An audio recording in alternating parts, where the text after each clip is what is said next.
Hello to all, welcome back to my new tutorial. मैं हूं doctor Dinesh Joshi. आज हम बात करेंगे residence and tax liability. Residential status को भी इस नाम से जाने जाता है।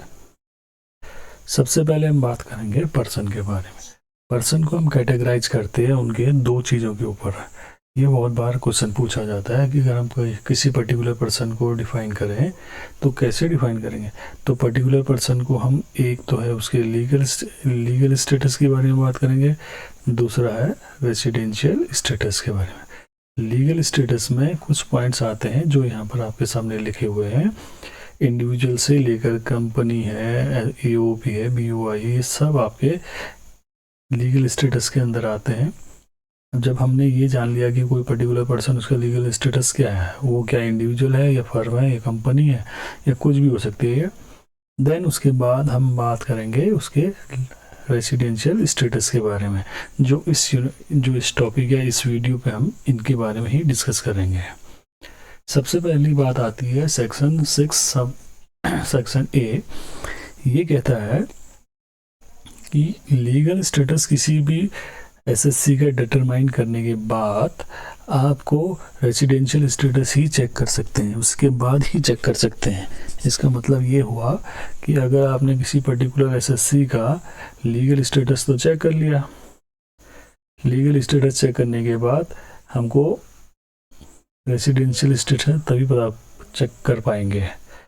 अब उसके लिए सबसे पहले हमें जाना पड़ेगा उस पर्टिकुलर SSC के कहाँ जाना पड़ेगा, प्रीवियस ईयर पे। उस SSC की प्रीवियस ईयर की एक्टिविटीज़ को देखना पड़ेगा कि वो पर्टिकुलर पर्सन या वो पर्टिकुलर SSC, उसका रेसिडेंशियल स्टेटस जो डिटरमाइन किया जाएगा वो प्रीवियस ईयर के ऊपर डिपेंड करता है। On the number of days a person is in India, India में कितने दिन भारत में रहा है। तो कंसर्न पर्टिकुलर पर्सन कौन हो सकता है, अभी हमने जो बात करी उनमें ये हो सकता है लीगल स्टेटस के तौर पे इंडिविजुअल हो या कंपनी, फर्म हो, कंपनी हो, HUF हो, ये कुछ भी हो सकते हैं जिनका लीगल स्टेटस हमने बात कर ली है। देन आ जाते उसी पॉइंट पे, अगर हमें ये पता चल गया लीगल स्टेटस कि पर्टिकुलर SSC है क्या, देन उसके बाद हमने कहा कि उसकी प्रीवियस ईयर इनकम तो हम देखेंगे प्रीवियस ईयर की उसके रेसिडेंशियल स्टेटस को चेक करेंगे। अब ये डिफरेंट टर्म है सिटीजनशिप के लिए, ये बहुत इम्पोर्टेंट भी है। कई बार ये माना जाता है कि क्या सिटीजनशिप और रेसिडेंशियल स्टेटस एक ही चीज़ है, तो मैं आपसे बार बार कहूँगा कि ये दोनों डिफरेंट है। क्योंकि कोई फॉरेन नेशनल भी इंडियन रेसिडेंट हो सकता है अगर उसका रेसिडेंशियल स्टेटस की वो कंडीशंस को फुलफिल करता है। अब वो क्या होंगी वो हम आगे वाले टॉपिक्स में बात करेंगे, आने वाले टाइम पे बात करेंगे। पहले हम इसी टॉपिक में दोबारा आ जाते हैं। Citizen of Britain, suppose an individual वो हो सकता है सिटीजन ऑफ ब्रिटेन हो सकता है, बट रेसिडेंट इन इंडिया भी हो सकता है कोई फिल्म स्टार है, कोई और सेलिब्रिटी है जो इंडिया में रह रहे हैं और वो बेसिक कंडीशन और एडिशनल कंडीशन जो आने वाली है उनको फुलफिल कर रही है, तो उस केस में ये हो सकता है। इसी का सेम वर्जन है कि अगर कोई इंडियन सिटीजन में be a non resident of India, बिल्कुल हो सकता है कोई अगर इंडियन नेशनल है वो आउट ऑफ इंडिया रह रहा है और इंडिया में कम आ रहा है, तो उस केस पे वो सिटीजन इंडिया का होते हुए भी नॉन रेसिडेंट ऑफ इंडिया हो सकता है, जिसे हम आजकल NRI भी बोलते हैं कई बार। So residential status is an important in deciding whether foreign income of a person is taxable और नॉट। ये बहुत इंपॉर्टेंट है। रेसिडेंशियल स्टेटस ही हमें ये बताती है कि जो फॉरेन इनकम आई है किसी भी SSC की वो टैक्सेबल होगी या नहीं। Tax incidence of A SSC depends on his residential status, जो मैंने आपने पहले भी बात कर ली है। किसी भी पर्टिकुलर SSC की जो टैक्स इंसिडेंस है वो डिपेंड करता है उसके रेसिडेंशियल स्टेटस के ऊपर। अब रेसिडेंशियल स्टेटस क्या होगा और उसकी कंडीशंस क्या होंगी उसके बारे में हम बात करेंगे। For instance, whether an income accrued to an individual outside India is taxable in India depends upon the residential status of an individual in India. That means अगर हमें किसी की इनकम, किसी पर्टिकुलर एसएससी ने इनकम एक्रूड कर रखी है India से बाहर, वो भी टैक्सेबल होगी, मगर वो डिपेंड करता है उस पर्टिकुलर एसएससी की रेसिडेंशियल स्टेटस के ऊपर। निवास की स्थिति के ऊपर ही सारी चीज़ें निर्भर करती हैं कि वो इनकम उसकी टैक्सेबल होगी या नहीं। सिमिलरली, सेम इसी तरह, whether an income earn by an foreign national in India, क्या अगर कोई फॉरेन नेशनल इंडिया में अगर इनकम अर्न करता है और outside India is taxable in India और नॉट, ये डिपेंड करता है। कोई अगर कोई विदेशी नागरिक भारत में है और भारत से बाहर भी कोई इनकम कमाता है, वो डिपेंड करता है उसमें टैक्स लगेगा नहीं लगेगा उसकी रेसिडेंशियल स्टेटस, मतलब निवास की स्थिति पे। अब वो क्या होंगी वो हमने आगे वाले स्लाइड्स में बात करेंगे। इंडिविजुअल रेदर देन सिटीजनशिप, अब सिटीजनशिप जो है यहाँ पर अलग चीज़ होगी, जो हमने कहा था पहले भी। Therefore the determination of a residential status of a person is very significant in order to find out his tax liability. Tax liability को अगर आपने निकालना है तो उसका रेसिडेंशियल स्टेटस चेक करना बहुत इंपॉर्टेंट होता है, ये हमेशा ध्यान रखना है आपने।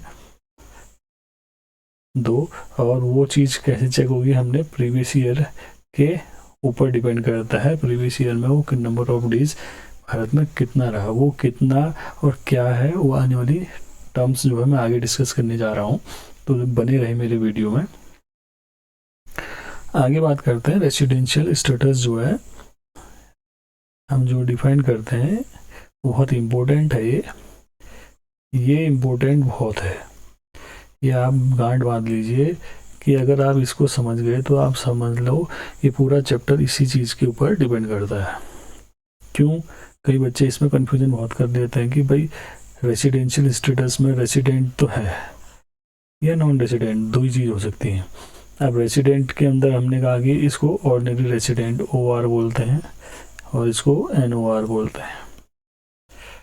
अब ये और ये कब होगा, इसके लिए आगे वाली कंडीशंस, बेसिक्स कंडीशन जो है सबसे इम्पोर्टेंट है, जिसे हम आधारभूत शर्तें भी बोलते हैं।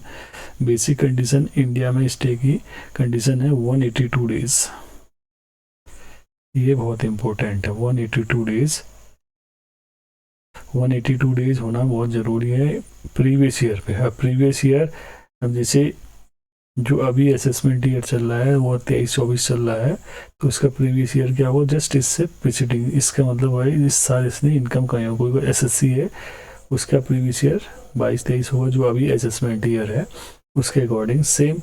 और दूसरी कंडीशन एक तो है 182 डेज वाली और दूसरी कंडीशन है 60 डेज वाली, दो कंडीशन है। अब दो कंडीशन, अगर ये पहली वाली कंडीशन फुलफिल करते हैं तो इसमें सब कंडीशन नहीं है, मगर सेकंड कंडीशन में अगर वो 60 डेज ही रहता है प्रीवियस ईयर पे, जो अगर हम बात करें इस ईयर, इस असेसमेंट ईयर का प्रीवियस ईयर जो होगा, गत वर्ष जो होगा 22-23 होगा, ये ईयर बाय ईयर चेंज होते रहेगा। इसका मतलब है अगले साल ये 23-24 हो जाएगा प्रीवियस ईयर, देन उसका असेसमेंट ईयर 24-25 हो जाएगा सेम। अब जो सेकंड बेसिक कंडीशन है उसमें एक चीज़ ये इम्पोर्टेंट है, अगर 60 डेज पूरे करता है और उससे ऊपर करता है, देन उसके बाद एसएससी को जो है 365 डेज और उससे ज़्यादा पिछले 4 ईयर असेसमेंट ईयर में या 4 प्रीवियस ईयर में रहना जरूरी है। अब जैसे मान लिया जाए, हमने कहा प्रीवियस ईयर, इस क्वेश्चन के अकॉर्डिंग सपोज हम एक टॉपिक मान लेते हैं 2022-23 किसी पर एसएससी का प्रीवियस ईयर है, और ये असेसमेंट ईयर जो हम करंट सिनेरियो में बात करेंगे वो है आपका 23-24, तो इसका प्रीवियस ईयर ही है। अब हमको ये देखना है कि प्रीवियस ईयर मान लें सपोज मिस्टर राम है 65 डेज रहा, तो डेट मीन्स 182 डेज वाली कंडीशन तो फुलफिल नहीं करता, मगर ये 60 डेज वाली कंडीशन फुलफिल करता है। दैट मीन्स अब आपको क्या देखना है, उसके पिछले 4 सालों में वो कितना रहा पिछले 4 सालों में। मान लिया 2018 में वो 100 डेज रहा, 2019 में 200 डेज रहा, 2003 में वो 150 रहा, और यहाँ पर भी 200 दिन रहा। तो हम अगर हम इसका टोटल करें तो टोटल करीब करीब ये हमारा 650 के करीब आ जाता है, 650 डेज। इसका मतलब है जो एक्सीड कर जाता है 4 साल में, जो हमारा 365 की कंडीशन है उसको लेके। तो ये ज़रूरी है आपको समझना। अगर आप इसको समझना चाहें तो इसको बहुत ध्यानपूर्वक समझना पड़ेगा आपको, नहीं तो गड़बड़ हो जाएगी सब। बेसिक कंडीशन में ये 2 चीज़ें बहुत इंपॉर्टेंट है। एक तो आपका 182 डेज की कंडीशन, देन एक और आपकी कंडीशन आती है 60 डेज की कंडीशंस। ये 2 कंडीशन को पूरा होने के बाद आगे बात करते हैं। 2 चीज़ें और आती हैं एडिशनल कंडीशंस, एसी जिसे हम बोलते हैं एडिशनल कंडीशन। इसका जो सेक्शन है वो 6 सबसेक्शन ए है, जिसमें आपको ये देखना है कि कंडीशन अगर कोई पर्टिकुलर एसएससी जो बेसिक कंडीशन पूरी करता है, बेसिक कंडीशन 182 डेज और 60 डेज है। अब 60 डेज के अंदर आपका 2 चीज़ें निकल के आती हैं। 60 डेज में क्या था, सब सेक्शन था 4 ईयर्स में 365 डेज होना ज़रूरी होता है। ये बेसिक कंडीशन है 2। अगर ये करें two test as to when a resident और individual is ordinary resident in India, अगर आपको टेस्ट करना है वो है नहीं है, तो एडिशनल कंडीशन जो अतिरिक्त शर्त है उसमें से 2 चीज़ें इंपॉर्टेंट है। एक तो रेसिडेंट इन इंडिया, वो भारत का रेसिडेंट होना चाहिए पिछले 10 सालों, 10 प्रीवियस ईयर पे 2 साल, पिछले 10 सालों में 2 साल ये होना चाहिए। और दूसरा है इंडिया में ही रहना चाहिए वो पिछले 7 सालों में 730 दिन। अभी 730 दिन पिछले असेसमेंट ईयर प्रीवियस ईयर से पिछले 7 साल माने जाएंगे। अब वो ये ज़रूरी नहीं है कि वो लगातार होना चाहिए, हो सकता है वो किसी ईयर 100 हो, किसी ईयर 200 हो, किसी बिल्कुल ही डैश हो जाए किसी ईयर में, या किसी ईयर में पूरा साल रहा हो। दैट मीन्स टोटल जो है आपका 730 होना चाहिए पिछले 7 सालों में। अगर ये मान लीजिए ये असेसमेंट ये आपका प्रीवियस ईयर है, ये प्रीवियस ईयर सपोज 2016-17, तो उसके 7 साल पीछे जाएंगे 2010 से 10 दैट मीन्स यहाँ से लेकर यहाँ तक आपके 7 सालों में 730 दिन वो भारत में होना चाहिए। ठीक, अब इसका मतलब ये हुआ, this means the assessee that must have satisfied at least one of the basic condition 2 years out of 10 previous year। अगर इसका मतलब है कि अगर कोई एसएससी बेसिक कंडीशन के साथ साथ ये दोनों कंडीशन पूरी कर देता है, इसका मतलब हुआ कि अगर रेसिडेंट के केस में आप क्या कंडीशन बन के आती है, रेसिडेंट के केस में जो हम कहते हैं इसको निवासी के केस पे, निवासी के केस में क्या कंडीशन बन के आएगी, सेटिस्फाई एनी बेसिक कंडीशन। अगर कोई एक निवासी कब कहेंगे, निवासी के लिए भी हमने कहा रेसिडेंट की, हमने रेसिडेंट की डेफिनेशन हमने क्या कही कि भाई वो OR होगा, ऑर्डिनरी रेसिडेंट या NOR होगा। ये तो आपको ध्यान रखना है। ठीक, अगर आपको ये बनना है तो उसके लिए बेसिक कंडीशन आपको बेसिक कंडीशन क्या थी, 2, 182 डेज वाली और 60 डेज वाली। अब 60 डेज के अंदर एक सब क्लॉज है, 4 ईयर में 365 डेज होनी जरूरी है। इसका मतलब अगर आपको एक भी कंडीशन क्या तो ये वाली या 182 इन दोनों में से अगर पूरी करता है कोई एक भी, तो फिर रेसिडेंट हो जाएगा। अब रेसिडेंट तो हो गया, अब हमको ये जानना जरूरी हो जाएगा कि भाई रेसिडेंट तो हो गया, अब उसके बाद हमें जानना है कि भाई वो ऑर्डिनरी रेसिडेंट है या नॉट ऑर्डिनरी रेसिडेंट है। नॉट ऑर्डिनरी रेसिडेंट और ऑर्डिनरी रेसिडेंट के बीच में बहुत बड़ा फ़र्क है। कई बार बच्चे ये कन्फ्यूजन कर जाते हैं कि भाई हम किसको माने। तो अब ये देख लीजिए कि नॉट ऑर्डिनरी की कंडीशन क्या रहेगी और ऑर्डिनरी की कंडीशन क्या रहेगी। Ordinary resident satisfy any one of the basic condition both the additional condition. अगर OR बनना है, ये बहुत इंपॉर्टेंट है, मैंने कई बार ये बच्चों को बताया भी है। ऑर्डिनरी रेसिडेंट बनना है तो उस केस में क्या होगा कि उसको उस पर्टिकुलर एसएससी को बेसिक कंडीशन साथ साथ बेसिक कंडीशन तो उस पर्टिकुलर एसएससी को पूरी करनी है। बेसिक कंडीशन कोई भी एक, एनी वन कह रहा है, और एडिशनल 1 और 2 और बोथ, क्या तो ये दोनों एंड बोथ एडिशनल कंडीशन हमने बात कर ली।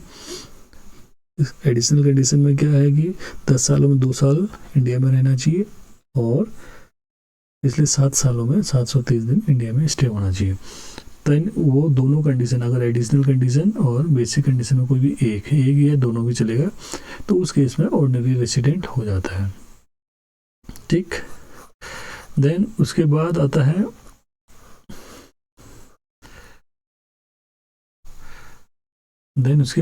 नॉट ऑर्डिनरी रेसिडेंट की कंडीशन। नॉट ऑर्डिनरी रेसिडेंट की कंडीशन क्या होगी? Not ordinary resident satisfy any of the basic condition but does not satisfy the none of the additional condition. अगर वो basic condition तो फुलफिल करता है, NOR नॉट ऑर्डिनरी रेसिडेंट के लिए बेसिक तो सेटिस्फाई करता है, मतलब प्लस करता है, मगर एडिशनल कंडीशन नॉट, मतलब एडिशनल कंडीशन नहीं पूरी कर पाता है, तो उस केस में नॉट ऑर्डिनरी रेसिडेंट और साधारण निवासी कहते हैं, और ऑर्डिनरी रेसिडेंट को साधारण निवासी कहते हैं। अब लास्ट कंडीशन जो है नॉन रेसिडेंट के केस पे है। हम नॉन रेसिडेंट किसे कहेंगे, ये भी बहुत जरूरी है। Non resident does not satisfy any of the basic condition. अब बेसिक कंडीशन क्या थी हमको पता है। बेसिक कंडीशन आपको पता ही है कि भाई बेसिक कंडीशन 180 दिन वाली और 60 दिन वाली, अगर वो पूरी नहीं करता है तो वो क्या कहलाएगा, नॉन रेसिडेंट कहलाएगा। ठीक, अब आगे बात करते हैं residential status in a nutshell. ये बहुत ही सिंपलर है और इससे ज़्यादा सिंपलर पॉसिबल नहीं है। आपको अगर किसी भी एसएससी का रेसिडेंशियल स्टेटस चेक करना है, रेसिडेंट होने के लिए, निवासी होने के लिए, निवासी भारतीय निवासी मतलब भारत का निवासी, that is resident of India होने के लिए बेसिक कंडीशन 2 थी, ये ध्यान रखना है हमेशा। ठीक है, 180 दिन वाली, 182 डेज और 182 दिन और 60 दिन वाली। और अब अगर ये बेसिक कंडीशन करता है, एडिशनल नहीं करता, तो निवासी तो हो जाएगा। अब इसके लिए 2 कंडीशन है, ये दोनों एक ही का सब हेड है। अगर ये दोनों कंडीशन पूरी करता है, एडिशनल के साथ साथ बेसिक भी करता है, तो वो आपका ऑर्डिनरी साधारण निवासी हो जाएगा। और असाधारण निवासी जिसे हम नॉट ऑर्डिनरी रेसिडेंट कहते हैं, बेसिक तो करेगा मगर एडिशनल नहीं करता है, तो उस केस में क्या हो जाएगा, नॉट ऑर्डिनरी और साधारण निवासी।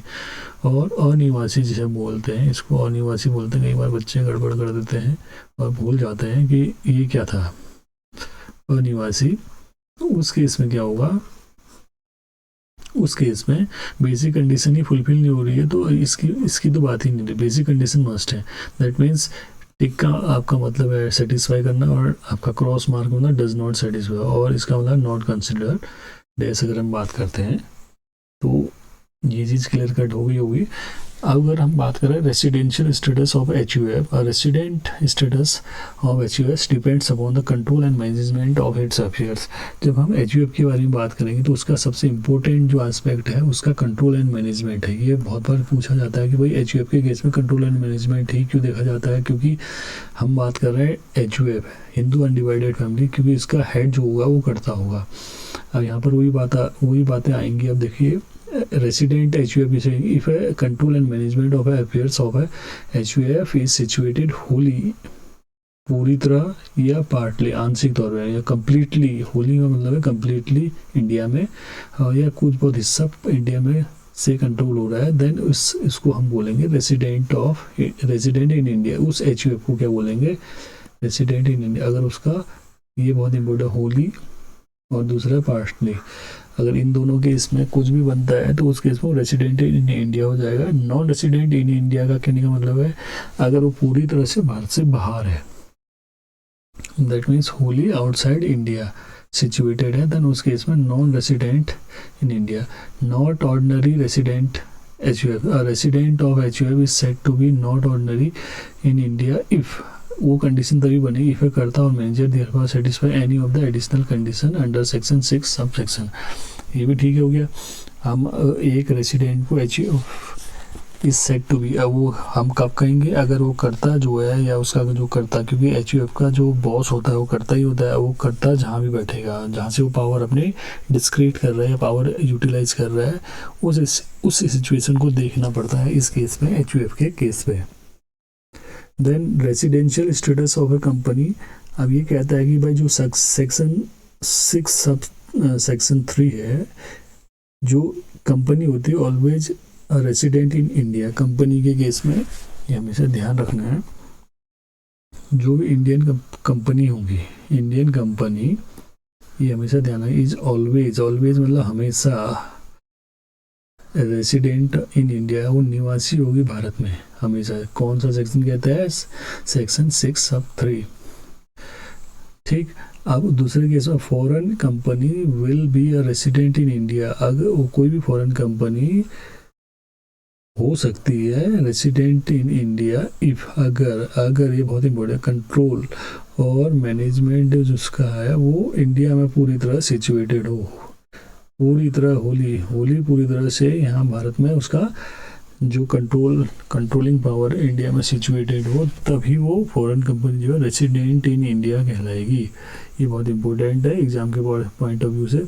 देन बात करते हैं residential status of a firm और association of person. Residential status of a firm और association of person depends upon control and management of its affair.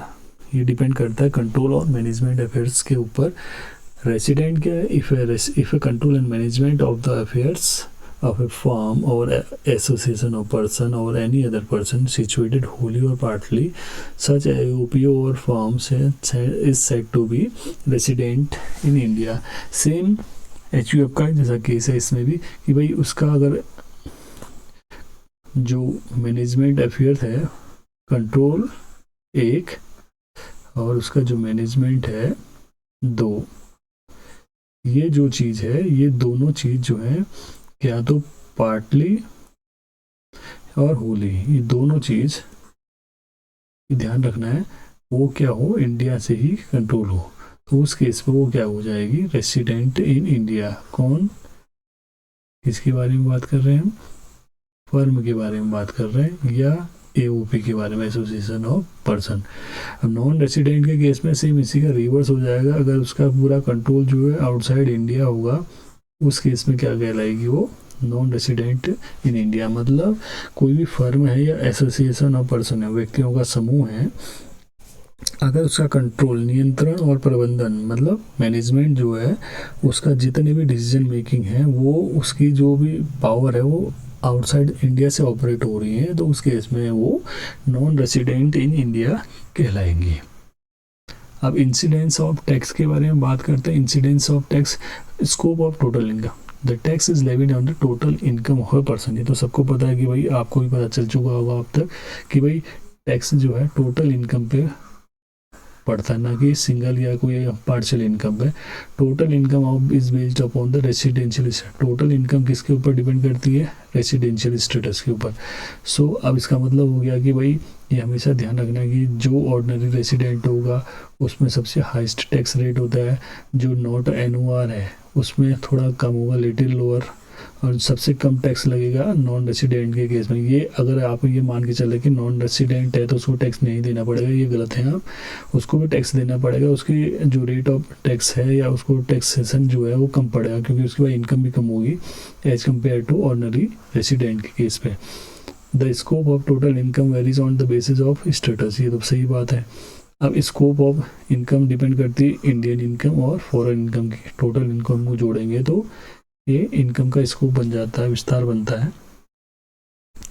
अब इंडियन इनकम किसे कहेंगे? इनकम, भारतीय जो आय है वो क्या होगी? Income earn in India. सबसे पहली बात है कहाँ होनी चाहिए? वो इंडिया में अर्न होनी चाहिए। दूसरा एक्योर और एराइज। एक्योर का कहने मतलब इंडिया से वो एक्योर होनी चाहिए, मतलब उपार्जित होनी चाहिए। ये माना जाए कि वो इंडिया से ही राइज हो रही है, उपार्जित हो रही है। दूसरा या यहाँ से उत्पन्न हो रही है, राइज मतलब उत्पन्न हो रही है। इनकम रिसीव्ड और deemed to be received India, क्या तो इंडिया में ही वो इनकम रिसीव हो रही, प्राप्त हो रही है, या डीम्ड मतलब मानी जाएगी इंडिया में ही रिसीव्ड हुई है, तो उस केस में भी वो इनकम क्या कहलाएगी? इंडियन इनकम कहलाएगी। एक पॉइंट और आता है कि इनकम पेएबल इन इंडिया। अगर कोई इनकम इंडिया में पेएबल है, that means income may have been earn in foreign country but it is payable in India. अगर कोई इनकम आउटसाइड इंडिया अर्न हुई है मगर पेएबल कहाँ हो रही है?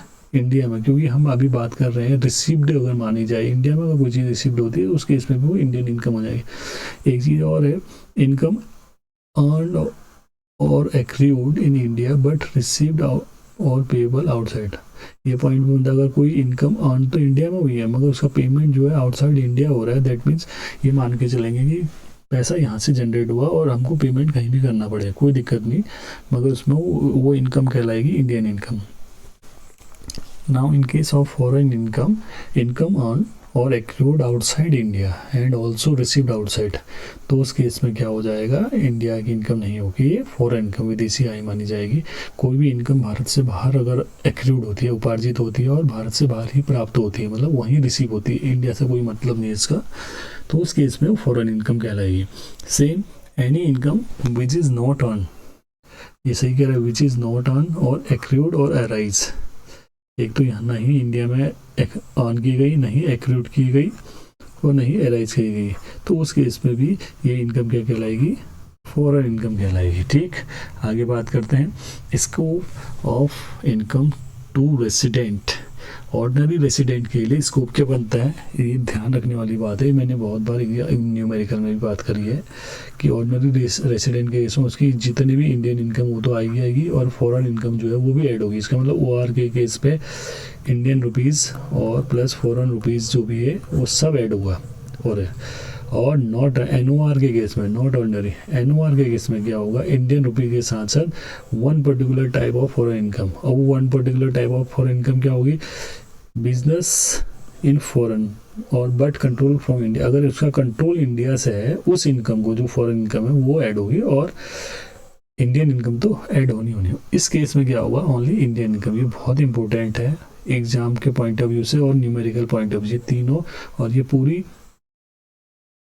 ये 3 पॉइंट बहुत ही इंपॉर्टेंट है। ये आप इसको बहुत ही अच्छी तरह एक बार और देख लेना, क्योंकि अगर आप ये चीज़ अगर कवर नहीं करते हैं तो फिर दिक्कत हो जाएगी। मैं एक बार और क्लियर कर देता हूँ।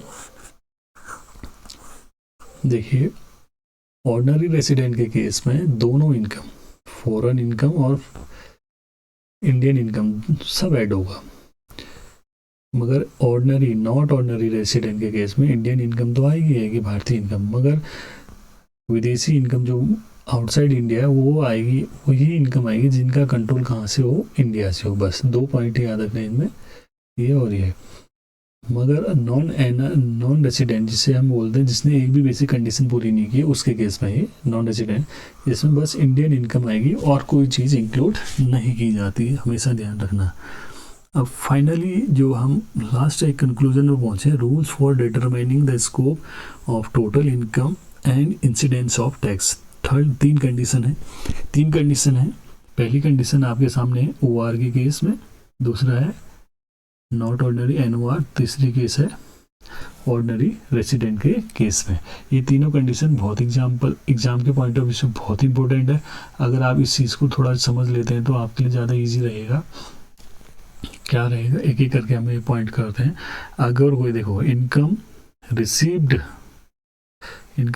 और डीम्ड मतलब मानी जाएगी इंडिया में रिसीव्ड है, तो उस केस में इंडिया में अगर कोई चीज़ रिसीव हो रही है तो तीनों केस में आ रहा है भाई, ठीक। इसका मतलब तीनों में इंक्लूड होगा, क्योंकि हमने इसमें कहा नॉन रेसिडेंट के इंडियन इनकम ही आएगी, इसमें Indian income plus foreign income आएगी, वो वाली इनकम जो बाहर, वही इनकम आएगी जो जिनका मैनेजमेंट कंट्रोल इंडिया में रिसीव कंट्रोल हो रहा है, इसमें सब आएगा। अब क्या है देख लेते हैं। दूसरा एक्रूड और डीम्ड टू बी एराइज, कोई उपार्जित हुई है इंडिया से, कोई अगर इनकम एक्रूड हुई है और एक्योर हुई है, तो उस केस में तीनों केस में आएगा। इंडिया का कंटेक्स आ रहा है, इस केस में भी वही आएगा इन दोनों के केस में। मगर ये आउटसाइड कोई इंडिया से बाहर से इनकम आई, इंडिया में रिसीव हो रही है, मगर उसका कंट्रोल अगर इंडिया से है, फॉरेन इनकम भी है, तो वो दोनों केस में, ऑर्डिनरी के केस में भी आती है और नॉट ऑर्डिनरी के केस में भी आती है, मगर इसके केस में नहीं आती है, हमेशा ध्यान रखना है। नॉट ऑर्डिनरी रेसिडेंट के केस में नहीं आती है। Then income received outside India, अगर कोई इनकम आउटसाइड इंडिया रिसीव हो रही है जिसका कंट्रोल जो है आउटसाइड इंडिया है, तो उस केस में, क्योंकि इसका मतलब इंडिया से बाहर है, फॉरेन इनकम हो गई और इसका कंट्रोल आउटसाइड इंडिया से कोई कंटेक्स नहीं है, तो इस केस में ये ऑर्डिनरी रेसिडेंट के केस में ही आएगा और इसका कोई मतलब नहीं इसमें, और इसका भी कोई मतलब नहीं, क्योंकि इसका मैनेजमेंट एंड कंट्रोल जो है आउटसाइड इंडिया है, ये हमेशा ध्यान रखना है। और इस केस में क्या है, income receive outside India and other source part of business, ये भी इस केस में भी सेम यही रहेगा। इसका इससे कोई मतलब नहीं है, इसका इससे कोई मतलब नहीं है। ये दो पॉइंट बहुत इंपॉर्टेंट है एग्जाम के पॉइंट ऑफ व्यू से। एक और आता है जिसमें तीनों नहीं आते हैं, income earn outside in India in earlier year brought to Indian previous year, अगर कोई बहुत पुराने सालों में, जिसको हम ये बहुत बार एग्जाम में लिखा रहता है अनटैक्स्ड अमाउंट, अनटैक्स प्रॉफिट या अमाउंट भी लिखते हैं। अनटैक्स अमाउंट अगर कोई है प्रीवियस ईयर में जो बहुत पुरानी होगी और लास्ट ईयर या प्रीवियस ईयर में वो लाया है भारत में, तो उस केस में ये ना इसमें आएगी, ना इसमें, ना इसमें, ये हमेशा याद रखना। और फाइनली ये चीज़ें हो गई, एक बार इसको हम रसअप कर लेते हैं शुरुआत से अगर हम बात करें, सबसे पहले हमने बात करी पर्सन क्या होता है, देन उसके बाद रेसिडेंशियल स्टेटस के बारे में बात करी, देन उसके बाद हमने सेक्शंस के बारे में बात करी, उसके प्रीवियस ईयर को चेक करके ही हम रेसिडेंशियल स्टेटस चेक कर सकते हैं। देन उसके बाद हमने बात करी कि भाई वो रेसिडेंशियल स्टेटस डिपेंड करता है उनकी आउटसाइड इंडिया में कितना रहा वो, और हमने एक बात और करी कि भाई फॉरेन इनकम क्या रहेगी, सॉरी सिटीजनशिप और रेसिडेंट इंडिया में डिफरेंस बहुत होता है। अब उसके बाद रेसिडेंशियल स्टेटस में हमने रेसिडेंट और नॉन रेसिडेंट को कैटेगराइज किया, जिसमें OR और NOR एक ही केस में आते हैं, जिसको हम बोलते हैं निवासी। अब निवासी साधारण निवासी भी हो सकता है, जिसे हम ऑर्डिनरी रेसिडेंट बोलते हैं, और साधारण निवासी मतलब नॉट ऑर्डिनरी रेसिडेंट ही भी हो सकता है। अब बेसिक कंडीशन क्या होती है ये हमेशा ध्यान रखना है अपने 182 डेज और 60 डेज़ की, ये बहुत इंपॉर्टेंट है एग्जाम के पॉइंट ऑफ व्यू से। अगर कोई फुलफिल एक करता है दूसरी नहीं करता है कोई बात नहीं, मगर दोनों एडिशनल कंडीशन पूरी होनी चाहिए, तब ये आपका क्या होता है, 2 एडिशनल कंडीशन 2 आउट ऑफ 10 और 30 डेज आउट ऑफ 7 ईयर्स, ये हमेशा ध्यान रखना है। कंडीशन क्या है रेसिडेंट के लिए बहुत इंपॉर्टेंट है, ये बहुत इंपॉर्टेंट है, हमेशा ध्यान रखिए। एक तो रेसिडेंट के केस में, ऑर्डिनरी रेसिडेंट के केस में, नॉट ऑर्डिनरी और नॉन रेसिडेंट, इसमें बेसिक कंडीशन कुछ फुलफिल नहीं होती है। इसमें नॉट ऑर्डिनरी में बेसिक तो होती है, एडिशनल नहीं होती है, एडिशनल कंडीशन नहीं होती है, इसमें सब होगी। तो ये चीज़ यहाँ पर मेंशन भी कर रखी है मैंने इस वाली स्लाइड में, ये देखो ये बहुत इंपॉर्टेंट है। देन उसके बाद रेसिडेंशियल स्टेटस HOF के केस में हमने बात की, कर्ता के बारे में, कंपनी के केस में और AOP के बारे में। और फाइनली जो हम पहुँचे हैं वो आपका ये है टाइप्स ऑफ इनकम। इसमें तीनों कैटेगरी हमने बांट दी, OR, NOR और नॉन रेसिडेंट। और ये जो 5 पॉइंट है ये बहुत बार आते हैं एग्जाम में। और लास्ट वाला पॉइंट जो अनटैक्स अमाउंट है, जो मैंने एक रिंग कर रखा है, इसको दोबारा देख लेना क्योंकि ये इंपॉर्टेंट है, क्योंकि कई बार ये पॉइंट बोलते हैं जिसमें कन्फ्यूजन कर देते हैं बच्चे, इसमें लिख देते हैं। हमेशा ध्यान रखना अनटैक्स अमाउंट नहीं आती है। तो इसके बाद फाइनली जो न्यूमेरिकल का पोर्शन है रेसिडेंशियल स्टेटस का, वो हम अगले स्लाइड में पूरा करेंगे, क्योंकि इस स्लाइड में ये एक बेस बना दिया। अब हमने न्यूमेरिकल पोर्शन नेक्स्ट पार्ट जो इसका सेकंड पार्ट आएगा उसमें बात करेंगे। तब तक के लिए thank you and good luck for your future. Bye.